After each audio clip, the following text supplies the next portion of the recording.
M10, som er en panserjager fra 2. verdenskrig. 65 år gammel, men still going strong.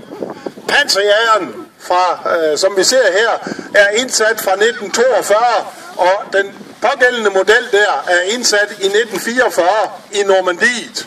Den deltager ikke i skarpskydningen.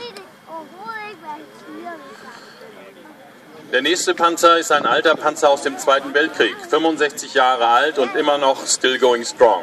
Nicht eins der ersten Fahrzeuge, was in der dänischen Armee eingesetzt wurde, das war der Sherman, aber der M110 folgte. Der Panzerjäger M110 wurde seit 1944 eingesetzt. Er wird nicht am eigentlichen Scharfschießen teilnehmen.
Den næste er Danmarks første egentlige kampvogn, nemlig Centurion.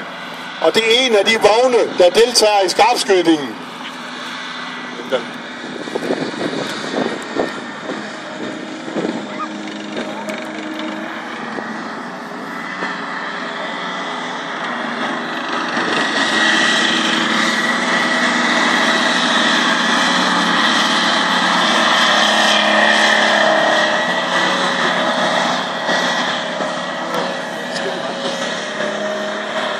Der var vildt benzindrevet tavler, så vidt jeg husker.